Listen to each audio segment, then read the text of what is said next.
Hello বন্ধুরা, আবার আজকে চলে এসেছি। এটা ছিল আমাদের পুরীতে সেকেন্ড দিনের যে ঘোরাটা, সাইট সিন ঘোরাটা সেটা। এখান থেকে একটা সকাল 5:30টার সময় অটো ধরে নিলাম। এবার আমরা চললাম বাস ধরতে। চলে এসেছি, এখানটা থেকে বাস ছাড়ে। আমরা আগে থেকেই বুকিং করে রেখেছিলাম যে বাসে করে আমরা যেখানে যেখানে ঘুরতে যাব, যেই সাইট সিন গুলো দেখতে যাব, সেগুলো যেখান থেকে আমাদের নিয়ে যাবে সেই বাসটা আগে থেকে বুকিং ছিল। আমি এখান থেকে কিছু স্ন্যাক্সও কিনে নিলাম। আর এখানেই আমরা কিন্তু নাস্তা পানিটা করে নিলাম। চা, বিস্কুট, লুচি, তরকারি, মিষ্টি বিভিন্ন খাবার খেয়ে আমরা বাসে উঠে পড়েছি। বাসটাও সকাল সকালই ছেড়ে দিয়েছে। বাস ছাড়ার টাইম হচ্ছে সকাল 6টা, ডট সকাল 6টা। তো তাই জন্য তোমাকে হোটেল থেকে সবসময় একটু আগে বেরোতে হবে। আর এই দেখো আমাদের গাইড, যে বাসের মধ্যে কিছু নিজেদের যে নিয়ম যেগুলো থাকে, কিভাবে যাবে, কিভাবে ঘুরবে, কতক্ষণ, কোথায়, কি টাইম, সেই সব একটু ভালোভাবে বুঝিয়ে দিচ্ছিল। আর শুরুতেই সে নিজের পরিচয়টা দিয়ে সবাইকে নমস্কার জানিয়ে কিন্তু আমাদের ভীষণ মানে এন্টারটেনমেন্ট করতে করতে নিয়ে গেছে। এই লোকটা সত্যিই ভীষণ মজার, আমাদের ভালো লেগেছে বাসে যেয়ে। প্রথমেই কিন্তু আমাদের একটা আহ আমরা চলে গেলাম। আহ প্রথমটাই ছিল বোধহয় চন্দ্রভাগা বিচ। তো সেইখানটায় যাওয়ার পথে দেখছি রাস্তার মধ্যে এত ঘন কুয়াশা আর এত ঠান্ডা হাওয়া। সেই ফাঁকে আমি একটু ভিডিও করে তারপরে নেমে পড়লাম চন্দ্রভাগা বিচে। বিচে যেয়েই আমরা একটা জিনিস কিনলাম, সেটা হচ্ছে স্ট্যান্ড, মোবাইলের যে সেলফি স্ট্যান্ড হয় সেটা কিনলাম। তো দীপ দেখো দাম দর করে স্ট্যান্ড কিনে নিচ্ছে ভিডিও করার জন্য। আমি তো হাতেই ভিডিও করি। তো তারপরেই আমরা বাসে করে চলে আসলাম কোনারক সূর্য মন্দির দেখার জন্য। একটা হোটেলে তার আগে খাবার দাবারের জন্য সবকিছু টাকা পয়সা জমা দিয়ে বুকিং করে যেতে হয়, তাহলে ওরা গরম গরম খাবার রেডি রাখে। তো আমরা এদিকে চললাম কোনারক সূর্য মন্দিরে। সূর্য মন্দিরটা হচ্ছে এমন একটা মন্দির, তোমরা জানো, প্রথম আমাদের যখন সূর্য ওঠে তখন প্রথম যে আলো সেটা কিন্তু এই কোনারকের সূর্য মন্দিরেই পড়ে। এটা কিন্তু বিশেষ আকর্ষণ। তো আমার খুব ভালো লেগেছে সামনেটা যে এন্ট্রিটা সুন্দর করে দেখে। আর এখানের প্রত্যেকটা মানে মন্দিরের যে কার্যকলাপ ছিল সেগুলো ভীষণ সুন্দর আর ইউনিক দেখতে। এগুলো আমাদের সময়ে মানে কেউ করতে পারবে বলে আমার অত ভালো করে মনে হয় না। এগুলো কিন্তু বড় বড় পাথর, তার উপর খোদাই করে করে এরকম করা হয়েছে। আমার তো ভীষণ ভালো লাগছিল এগুলো দেখতে। এরকম ঐতিহাসিক জায়গা এর আগেও আমি পুরী কিন্তু বেশ কয়েকবার গেছি, কিন্তু দ্বীপ যাইনি। দেখো কতটা সামনে থেকে তোমাদের দেখাচ্ছি।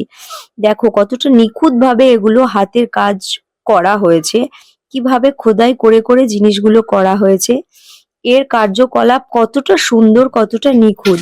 তবে হ্যাঁ, এইটুকু বলা যেতে পারে এত বছর পরে সেটা উম ধ্বংসর থেকে বেশি মানে ক্ষয়ক্ষতি হয়েছে। বিভিন্ন ধরনের এখানে আহ জলকম্প, প্রাকৃতিক দুর্যোগ, বিভিন্ন জিনিস এসে আরো বেশি ক্ষয়ক্ষতি হয়ে গেছে।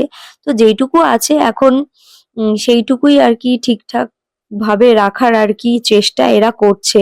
কিন্তু দেখে ভাল লাগছে যে ভারতের ঐতিহ্য একটু হলেও এখন এদের নখদর্পণে আছে। দেখো কার্যকলাপগুলো কত সুন্দর, ভীষণ সুন্দর আর নিখুঁত ভাবে করেছে। কিন্তু আমি যতই ভিডিও করছিলাম মানে আমার মন ভরছিল না যে এত সুন্দর করে, কি সুন্দর করে এরা এগুলো বানিয়েছে।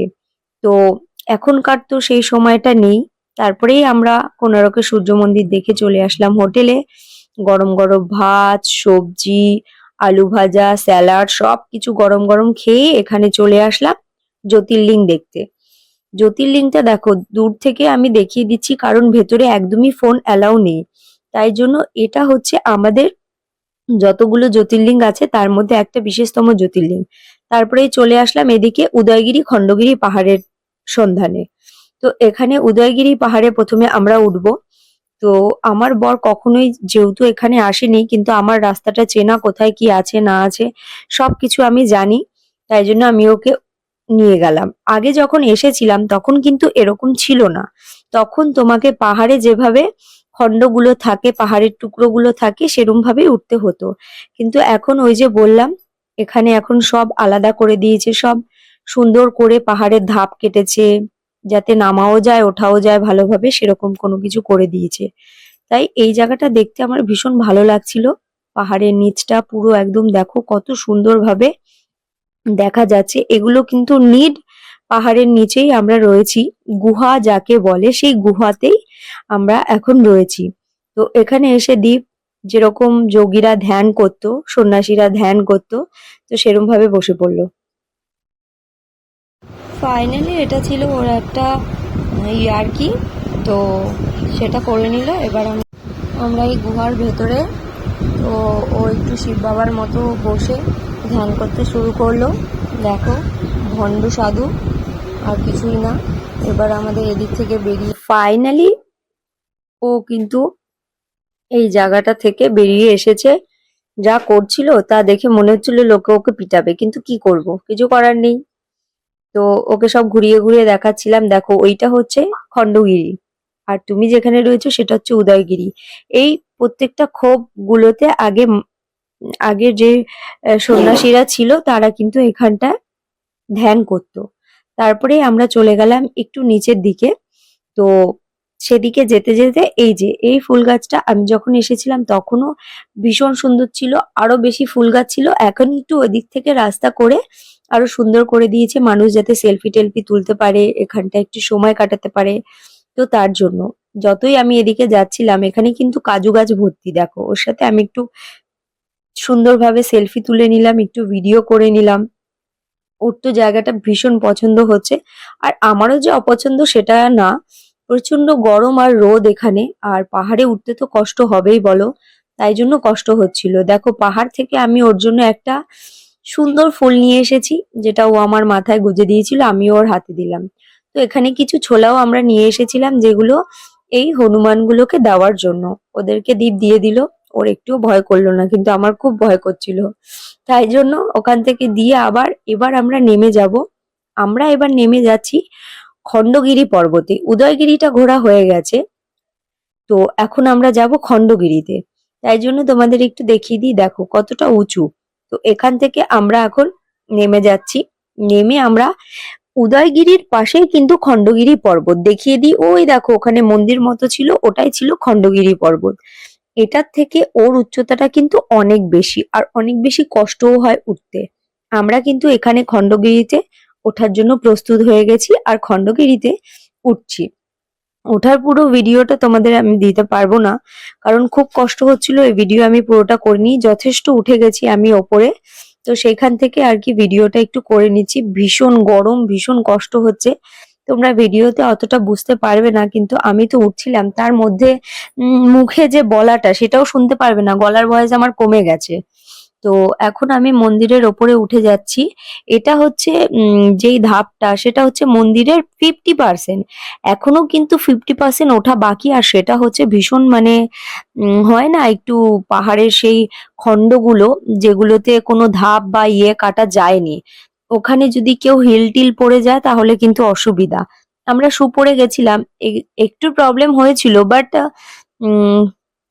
খুব বেশি প্রবলেম হয়নি। তো সাবধানে, কারোর যদি এরকম এই জায়গাটায় আসো, তোমরা হিল পরে কখনোই উঠবে না, দরকার পড়লে খালি পায়ে উঠবে, হাতে জুতো নিয়ে নেবে। দেখো ও কোথায় ফাঁক ফোকরে ঢুকে ঘুরে বেড়াচ্ছে, কি বলবো। তবে অনেক আনন্দ পেয়েছে দুটো পাহাড়েই উঠতে। এই পাহাড়টাতে মানে আমি ওকে নিয়ে আসতে চাইনি, ওর বুকে যেহেতু ব্যথা হচ্ছে, কিন্তু ফাইনালি উঠে কত খুশি দেখো। কিন্তু এতটা উঠে ওইটুকু আরো উঠতে চাইছে না। মন্দিরটা রয়েছে দেখে দূর থেকে মনে হচ্ছে এটা একটা ছোট্ট মানে সিঁড়ি, কিন্তু না, ব্যাপারটা এরকম না, ওটা অনেকটাই পাহাড়ের রাস্তা, অনেকটা চড়াই। তো সেটার ভেতর থেকে আমি গেলাম, আমি বললাম ঠিক আছে তুমি দাঁড়াও, আমি উঠছি। দেখো ওটার সময় ভিডিও করছি, আমি তো নিজে দেখাতে পারছি না। আমি চলে এসেছি মন্দিরে।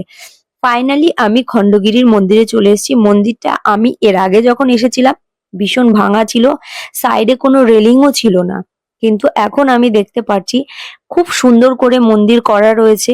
ভীষণ সুন্দর করে কালার করে পট্টি করে সুন্দর করে মন্দির করে দিয়েছে, আর সাইড গুলোতেও কিন্তু রেলিং দিয়ে দিয়েছে ভালোভাবে, যাতে কোনো মানুষ এখানে না পড়ে। এই দেখো এই মন্দিরের দেবতা। আমি নমস্কার করে নিলাম, দেখে নিলাম। আমার মতো আরো অনেক লোক এসেছে দেখতে, ভীষণ ভিড় এখানে। তো আমি বেশিক্ষণ থাকবো না, তবে তোমাদেরকে একটু দেখিয়ে দিই। দেখো এখানে আগে এসছি, মানে আমার ভীষণ ভালো লেগেছে, আর এখনো এসে একবার দেখিয়ে দিচ্ছি। কত সুন্দরভাবে রেলিং করে দিয়েছে যাতে কোনো মানুষের কোনো ক্ষতি না হয়। আর আগে যখন এসেছিলাম তখন একদমই রেলিং ছিল না, ভীষণ ভয়ঙ্কর ছিল। ওপর থেকে কত সুন্দর দৃশ্যটা লাগছে, কতটা উঁচু তোমাদেরকে আমি মুখে বলে বোঝাতে পারবো না। তো সত্যি যদি রেলিং না থাকতো আরো বেশি ভয় লাগতো। এটা হচ্ছে পাশেরই আরেকটা মন্দির, যেটা এটাও পাশেই করা, আগে এরকম ছিল না।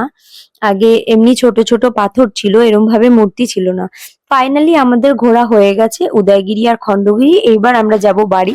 যেতে যেতে এইবার আমি দেব ছোলা, একবার দীপ দিয়েছে, এবার আমাকে দিতে হবে, তাই জন্য আমি দিয়ে দিলাম সামনে থেকে ওদেরকে নিয়ে। তারপরে আমি বেরিয়ে পড়লাম নন্দন কাননে যাওয়ার জন্য। এখানে ভীষণ গরম, তাই জন্য দীপ আমাকে একটা আইসক্রিম কিনে দিল, সেটাই আমি খেতে শুরু করে নিলাম। কারণ এত গরমের মধ্যে ঠান্ডা তো কিছু চাই নাকি। তারপরে পুরো জুটা ঘুরতে হবে। তোমরা জানো নন্দন কাননটা কত বড়, তো এই জুটা পুরো ঘুরতে আমাদের অনেকটা সময় লাগবে। তাই জন্য আমি মানে এখানটায় না জলের বোতল বা খাবারের কোনো জিনিস অ্যালাউ নেই। তো তোমাকে খাবারটা ফিনিশ করেই যেতে হবে। আর তার মধ্যেই আমি আইসক্রিমটা খেয়ে নিলাম। তো ফাইনালি আমার এখানটা ঢুকে এত ভালো লাগছিল, কারণ অনেক বেশি ছায়া এখানে ছিল। আর আমার সত্যি ভীষণ ভাল লাগছিল ছায়ার মধ্যে এগুলো দেখতে। খুব বেশি রোদ ছিল না, তবে গরমটা কিন্তু সত্যি বেশি ছিল। দেখো ওখানে বাঘ দেখা যাচ্ছে, এই দেখো হোয়াইট, মানে সাদা বাঘ, আর আমাদের যেই বাঘটা নর্মালি থাকে রয়্যাল বেঙ্গল টাইগার, দুটোই। তো দুটোই দেখা যাচ্ছে। আর এইদিকে আমরা আবার চললাম। মানে এই জুটা এতটাই এলোমেলো, কোথায় কি আছে তার তো একটা ডেফিনেশন বা ম্যাপ বলতে পারো দেওয়া রয়েছে, কিন্তু সেই ম্যাপটা দেখে তুমি যাবে গোল গোল ঘুরতেই থাকবে ভুলভুলাইয়ের মতো। তো ফাইনালি আমরা আমাদের দলের সাথে ছিলাম, কিন্তু এখানে ঢোকার পর আমরা নিজেদের মতো যা দেখছি, তাতে করে কিন্তু আমরা মানে পুরো সবাইকে হারিয়ে ফেলেছি বলতে পারো। তাই নিজেদের মতো করে যাচ্ছি, যা দেখবো দেখবো। নিজেরা ম্যাপও দেখে নিয়েছি, একটা ছবি তুলে নিয়েছি, যেগুলো যেগুলো দেখতে আমাদের ভালো লাগবে শুধুমাত্র সেই জিনিসগুলোই দেখবো। আর বাকি জিনিস তো এমনি নর্মাল জিনিসগুলো তো দেখি, সেগুলো স্ক্রিপ্ট করে দেব। এখানে কিন্তু লায়ন আছে, সিংহ। তো আমরা বাঘ দেখার পরই সিংহ দেখতে চলে গেছিলাম। দেখো এখানে দুখানা সিংহ রয়েছে, দেখো কি সুন্দর, একজন বসে রইলো, একজন ঘরের ভেতরে যাচ্ছে আসছে। এটা হচ্ছে হোয়াইট বাঘটা, যেটা আমি সামনে থেকে তোমাদের দেখাতে পারিনি। আর ওই বাঘটা, দুজনকেই কিন্তু দুদিকে রেখে দিয়েছে যাতে কোনো ঝগড়া ঝামেলা করতে না পারে। তো এখানে রয়েছে হরিণ। আর এইদিকে এইটা দেখে আমার এত ভালো লেগেছে, এটা কি তোমরাই নিজে বলো এর নামটা কি। আমার ভীষণ ভালো লেগেছে একে দেখে। এ হচ্ছে সজারু।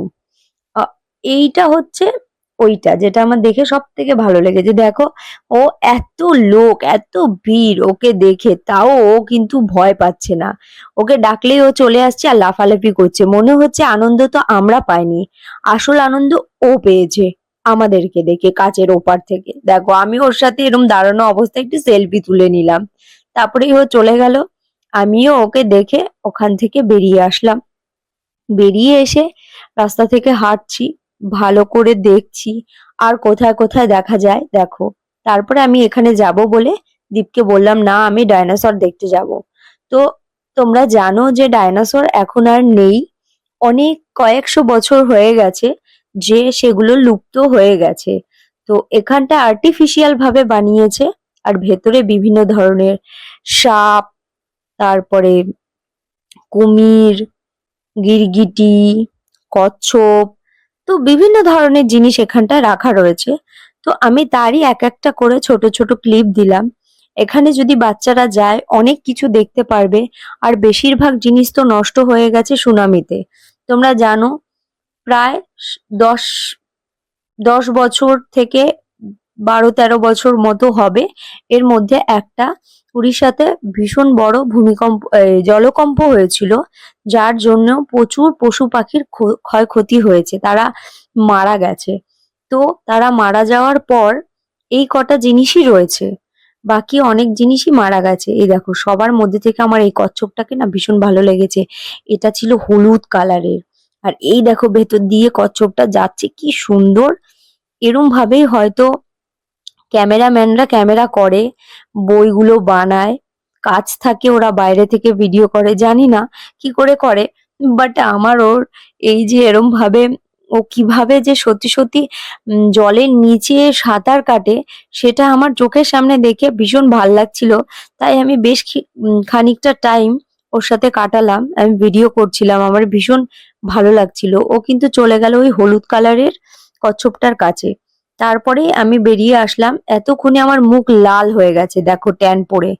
আমার মানে কি বলবো, এত গরম লাগছিল আর গা হাত পা পুরো জ্বালা করছিল। ভীষণ ভীষণ ভীষণ গরম কিন্তু এখানে। এবার আমি দীপকে বললাম, আমি কিন্তু এবার হাঁটতে হাঁটতে যাব একটু ময়ূর দেখতে। আমার ময়ূর মানে দেখার খুব ইচ্ছা হচ্ছিল, কিন্তু জানি না ময়ূর দেখতে পাবো কিনা। তবে প্রথমেই সারস দেখে নিলাম, একটা সারস পাখি, ভীষণ বড়, যথেষ্ট বয়সও ছিল। তারপরে এই দেখো উড়ন্ত ময়ূর দেখে নিলাম। ও এসে দোলনাতে বসে কি সুন্দর দোলনা খাচ্ছে, দেখো ভীষণ সুন্দর দেখতে। এগুলো হয়তো ভিডিওতে তোমাদের কাছে অত ভালো লাগবে না, কিন্তু সত্যি বলছি সামনাসামনি ভীষণ ভীষণ ভীষণ সুন্দর লেগেছে আমাদের। আমাদের সত্যিই ভালো লেগেছে। ইভেন যারা এখানে আসবে নন্দনকাননে পুরীতে ঘুরতে, অবশ্যই নন্দনকাননে এসো, দেখো এখানে কত ধরনের পাখি আছে। যে এখানটা তো আমার ভীষণ ভালো লেগেছে, স্পেশালি সব পাখি উঠছিল। তারপরে আমরা সব পুরো নন্দনকাননটা ঘুরে এসে এখানে নেমে গেলাম। আমাদের বাস একদম পুরীতে নামিয়ে দিল, যেখানটায় আমাদের হোটেল সেখানে। এখানে দেখছি সংকীর্তন হচ্ছে রাস্তার ওপরে, আমার তো এগুলো দেখতে ভালো লাগে। তারপরে আমি বাড়ির জন্য শাক কিনবো বলে বিচে চলে গেলাম, আর ওখান থেকে শাক কিনে হোটেলে চলে আসলাম। কেমন লাগলো